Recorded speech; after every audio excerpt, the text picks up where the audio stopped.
Bhagavan Shankar is that divine master who can take us across Bhav-sagar, the ocean of duality.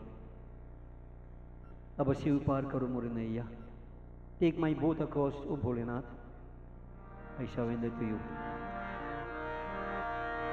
O अब शिव पार करो मोरे नैया. O अब शिव पार करो मोरे नैया. O अब शिव पार करो मोरे नैया.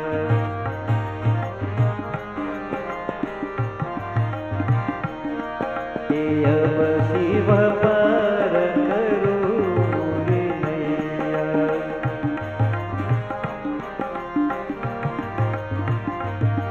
हो अब शिव पार करो मोरे नैया. है अब शिव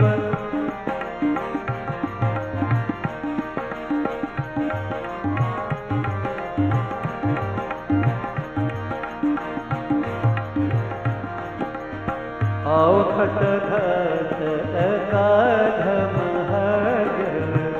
आओ खट घट अकाध महाजन. बलि लगन खेवैया. बलि लगन खेवैया. अब शिव पार करो मोरे नैया.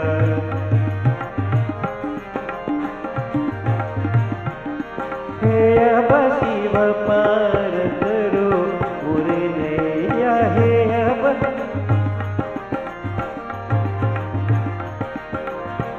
बारी बरोबर बारी बहतु है. बारी बरोबर बारी बहतु है. तापर अति पुरवैया. तापर अति पुरवैया. अब शिव पार करो मोरे नैया.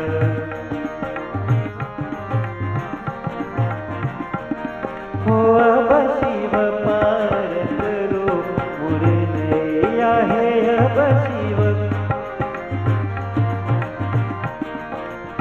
थर थर कांपत हिया जो मेरी. थर थर कांपत हिया जो मेरी. शिव की देत जो हैया. शिव की देत जो हैया. अब शिव पार करो मोरे नैया.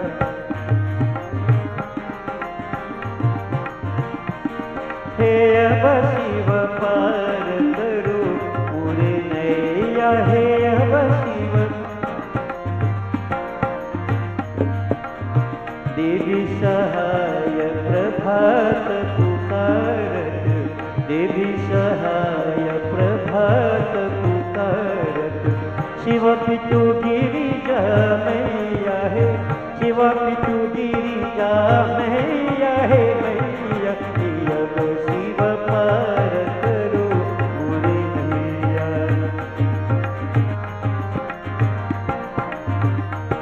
करो मोरे नैया. करो मोरे नैया. करो मोरे नैया. करो मोरे नैया. अब शिव पार करो मोरे नैया. हे अब शिव पार करो मोरे नैया. हे अब शिव पार करो. Bhagavan Shankar devotees, he is that same one supreme who can take us across this troubled and very turbulent ocean of duality. We appeal to him. Ab Shiva par karo more naiya. Life is like a boat. He is the boatman. Take us across, O Lord. Tonight, devotees, we are going to focus a little bit on an episode from Shiv Mahapuran. And it is said, Ramanand Anand Gunani, meaning that divine, he is infinite, his glories are infinite. How much can we see in one night? So what my intention is, I will glorify through a simple bhajan of Brahmanan some of the Leelas of Bhagavan Shankar. And then we will take a particular episode from Sri Mahapuran and we will focus upon it. So devotees, the bhajan says, अब तुम दया करो हे महादेव, हे कैलाश बसाने वाले, दया करो. Have compassion upon me. O Mahadev ji, देवों की देव महादेव, हे कैलाश बसाने वाले, you who dwell on Kailash Parvat, have compassion upon me. दया करो हे नाथ, दया करो. अब तुम दया करो महादेव जी, कैलाश बसाने वाले. अब तुम दया करो महादेव जी, कैलाश बसाने वाले. अब तुम दया करो महादेव जी, कैलाश बसाने वाले.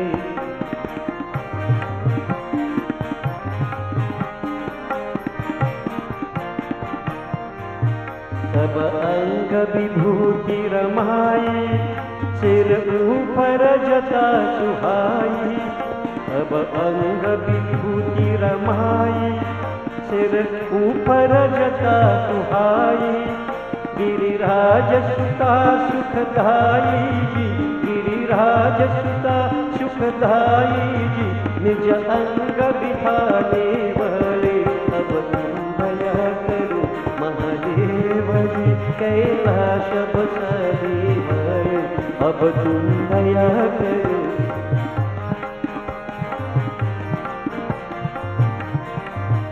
कानन में कुंडल राजे, मस्तक में चंद्र विराजे. कानन में कुंडल राजे, मस्तक में चंद्र विराजे. तन नाग विभूषण साजे जी, तन नाग विभूषण साजे जी, मृग छाल बिछाने वाले. अब तुम दया करो महादेव जी, कैलाश बसाने वाले. अब तुम दया करो.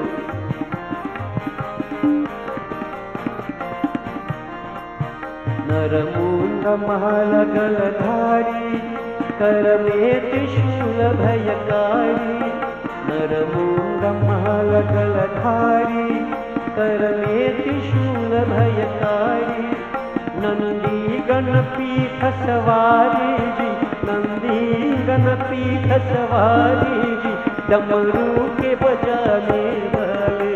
अब तुम दया करो महादेव जी, कैलाश बसाने वाले. अब तुम दया करो.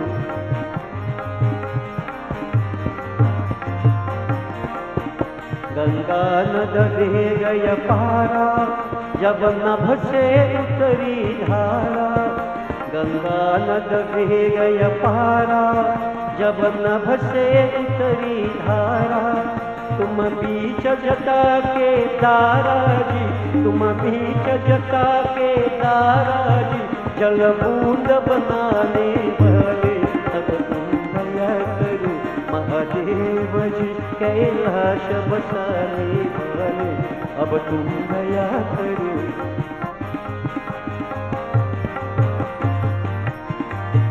जब रावण ने तप कीना, तब मन वांछित वर लीना. जब रावण ने तप कीना, तब मन वांछित वर लीना. तुम तीन लोकपति कीना जी, तुम तीन लोकपति कीना जी, सब राज्य दिलाने वाले.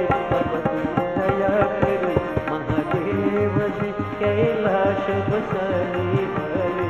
अब तुम दया करो.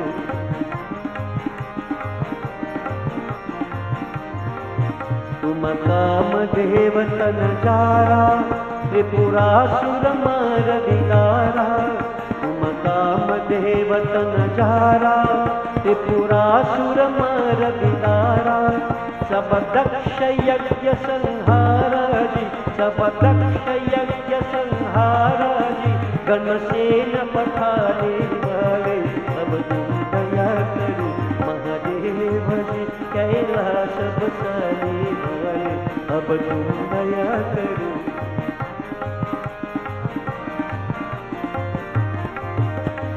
मार कंदत पधारी, जब आयो शरण तुम्हारी। मुनि मार कंदत पधारी, जब आयो शरण तुम्हारी। यम पाश पलक में तारी जी, यम पाश पलक में तारी जी। तन अमर कराने वाले, अब तुम दया करो महादेव जी। कैलाश बसाने वाले, अब तुम दया करो।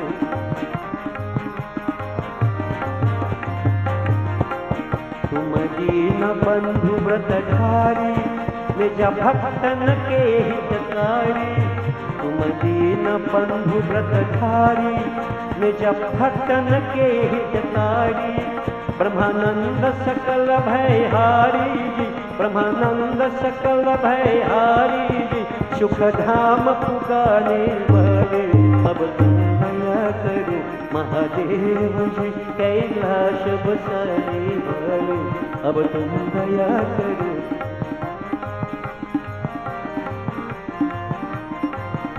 कैलाश बसाने वाले शिव, कैलाश बसाने वाले। कैलाश बसाने वाले शिव, कैलाश बसाने वाले। कैलाश बसाने वाले शिव, कैलाश बसाने वाले शिव। कैलाश बसाने वाले, अब तुम दया करो महादेव जी।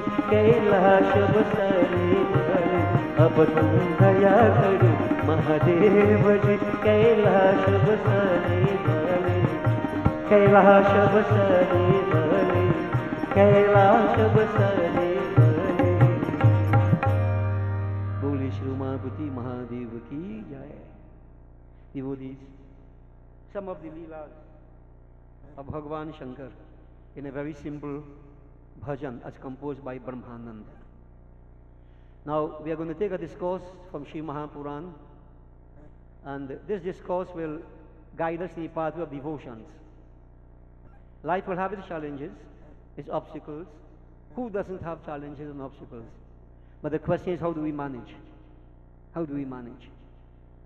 Now devotees, this katha is based upon what is called one of the Jyotirlinga.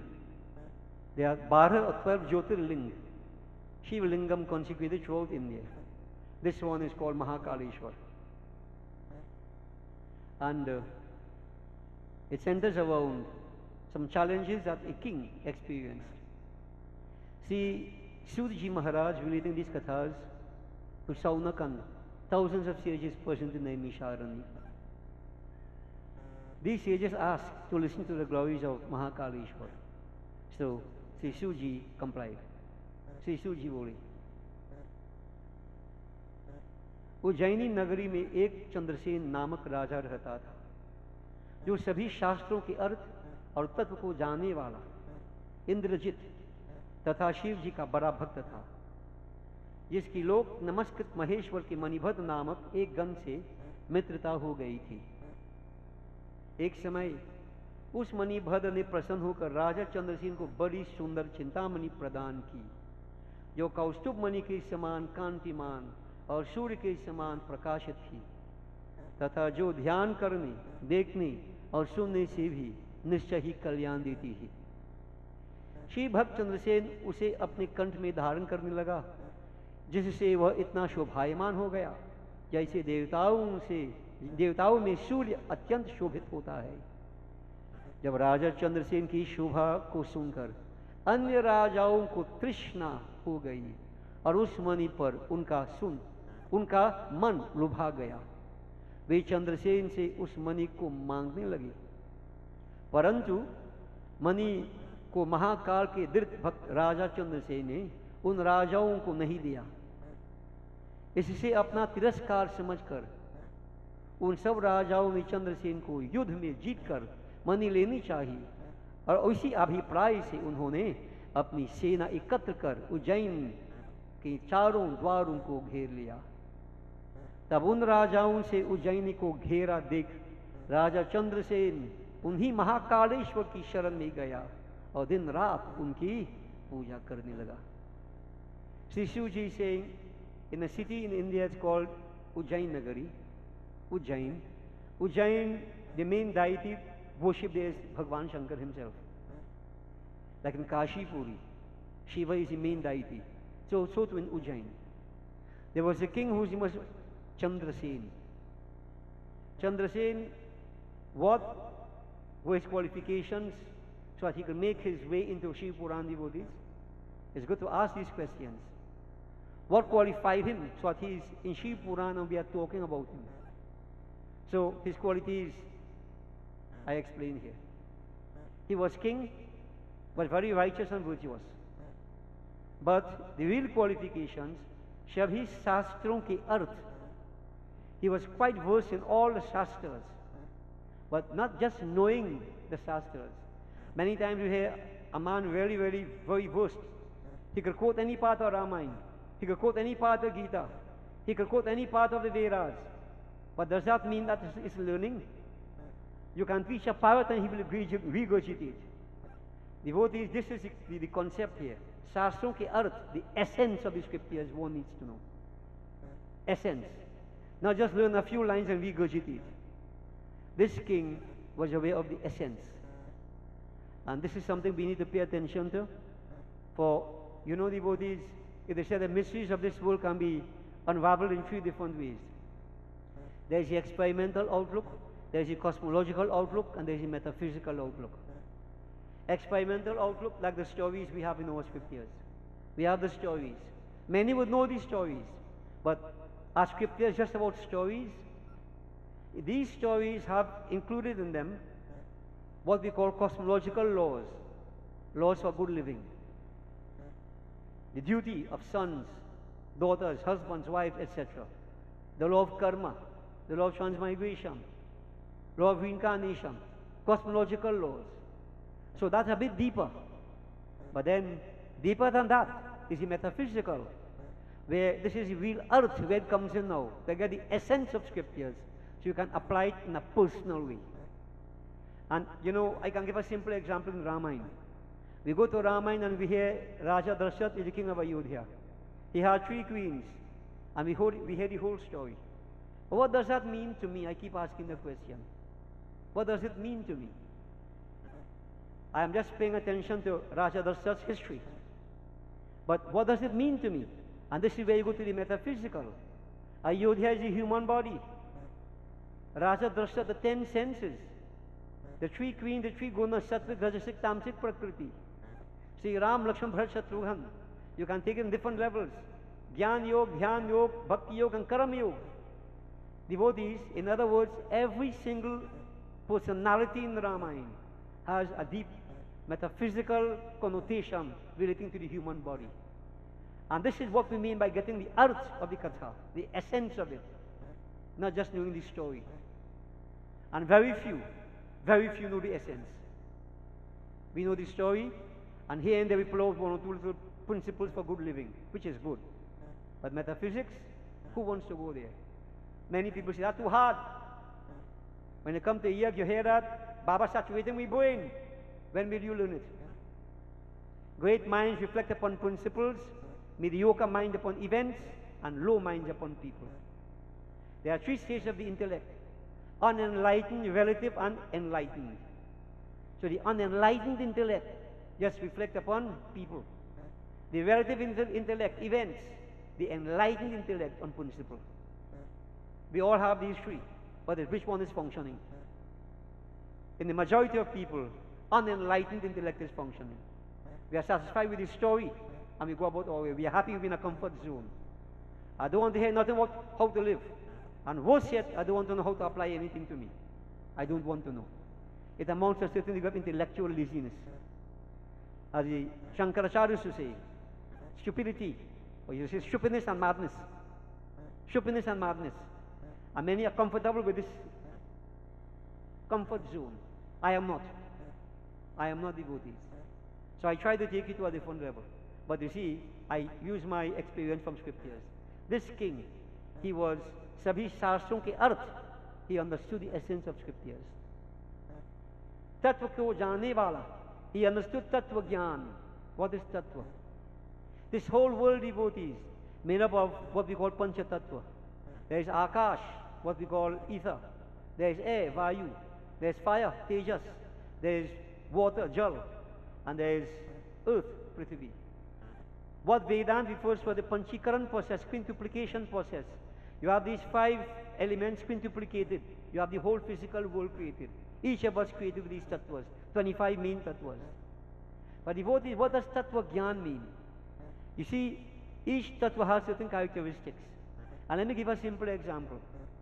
If a person is very, very angry and on a high horse, how would you deal with such a person? Similarly, go on a higher horse, then gun pulling, cutlass pulling, knife pulling. Doesn't solve a problem. What puts out fire? Water. So if a person is in fire, angry, that anger is again tattva, with a combination of Vayu tattva. If a person is in anger, what you need to do to solve that problem, you put yourself in Jal tattva. So you adopt a different approach, because heat flows from a point of high intensity to low intensity. You could boil him down, you could cool him down by being cool. This is what Sri Ram did to Parshuram. When Parshuram wanted to know who broke that bow, wanted to behead everybody, Sri Ram just joined his hands and said, "It is I, your humble servant, Sri Ram, who tried to swing this bow, and it was termite ridden. As I pulled it, it broke into the pieces. I, your humble servant." He humbled himself. Parshuram boiled right down. Tattva Gyan. And devotees, society doesn't understand this either. A man vexed, you get more vexed because you have to show who is more man. Isn't that so? You know more man who has more ego. Ego is the problem. We don't know how to back down and try to resolve situations. We do not know one little bit about conflict resolution. Scriptures have that. Conflict resolution. This king was well versed. Tattva Gyan. Just to give you a little bit of idea about him. And these things we need to develop, devotees, if we want to improve the qualities of our life, the quality of our lives. This king, Indrajit, he was in charge and control of his senses. There are 10 senses in the human body. What we refer to 10 senses?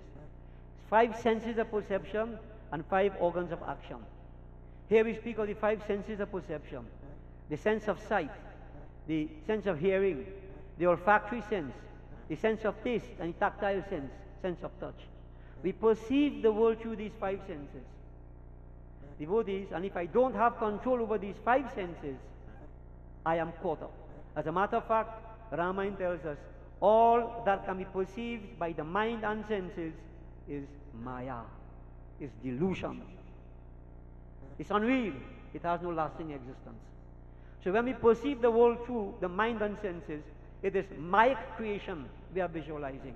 Unreal, changeable. It has no lasting existence. This king, devotees, he had conquered his senses. Like, you know, you have 5 horses pulling a chariot. You can't let them pull different directions. You have to harness them and pull them, guide them together, all pull in one direction. This is what the chariot of Bhagavan Sri Krishna, of Arjuna, symbolizes. The Krishna Bhagavan driving, reining the horses. You know, the chariot is the human body, the horses are senses. Arjuna, that depressed soul, so to speak. Bhagavan Krishna, that purified intellect. All this is symbolic. Tells us how we need to be in life. So devotees, this king had control over the senses. And when a man has control over his senses, you really have control, you know. Nothing affects you. But beyond, superseding all these, one very important quality. Shiv Ji ka bara bhakta tha. He was a great devotee of Bhagavan Shankar. Now notice what I'm emphasizing here. He was a devotee of Bhagavan Shankar. A genuine devotee. And last night we spoke about bhakti. So this qualification of this king, you see how great he was, how noble he was? Great individual. These wonderful qualifications and others. This perhaps could be the reasons why he has made his way into Shiv Puran. Sri Suji is saying, Chandrasen, like attracts like. He was a close associate of a leading disciple of Bhagavan Shankar, whose name was Manibhadra. Manibhadra. Once, these two performed a very intense austerity to please Bhagavan Shankar. And Chandrasen, Raja Chandrasen, such a wonderful devotee, he lived up to expectations. Manibhad was highly pleased with his sacrifices. Genuine sacrifices. Genuine. No pain, no gain without pain. He made the right sacrifices. Manibhad was so pleased, he gave to Chandrasen a special gem, it's called Chintamani, which is like the Kaustup Mani, that gem that Lord Vishnu carries. Brilliant reflection, like the sun it is said, brilliant reflection. It is said to meditate upon it, to look at it, to listen about it. Any one of these actions, Nishchahi Kalyan Dititi, one gets bliss and blessings. Devotees, while I'm at it, let me also mention to you that Bhagavan Shankara has given to us 5 different mantras. Amongst them, one is the Chintamani mantra. Chintamani, that gem that takes away all chinta, all worries. So this is metaphysical, it's not something physical. It's something more than that. That gem that takes away all distresses is a Maha Mantra. Like Mrityunjay mantra is one. Om Jum Saha, Om Namah Shivaya. These are mantras Bhagavan Shankara has given to us. One is the Chintamani mantra. And you know, we have been instructed not to give this mantra out just like that. So this is why I'm not telling you what it is. You have to be qualified for it. Everybody like it, everybody feel like qualified, you know. But you see, some of these tools, devotees, in the hand of a child could cause self-destruction. You have to be qualified. So let's leave it at that. This king got this gem because he was qualified. He was qualified. So he placed his gem about his neck, that's Shri Bhakt Chandrasen, and great joy in his heart, he returned to his respective abode. But this gem reflecting brilliantly like the sun, he got it blessed and so on, he went back home. But you know what, devotees?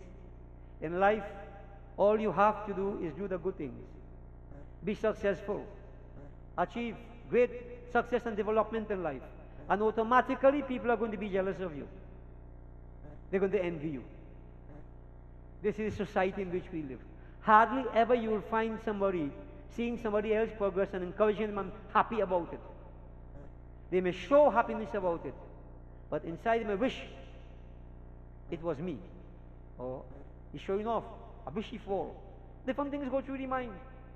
So the point I'm making is that, you know, you create opposition to yourself, not by doing wrong things, you know, just by doing the right things, by achieving success, going up in life. And the weakness in human nature, people are going to jealous you. And not people from far, most times people from opposite of far is, all you know, near. Yeah, near. I always say enemies don't come from far, you know. Enemies are those who know you. Om Jai Swaha Mata Maya Jai Swaha Mata Tum Agni ki Shakti Tum Agni ki Shakti Tum Sachi Mata Om Jai Swaha Mata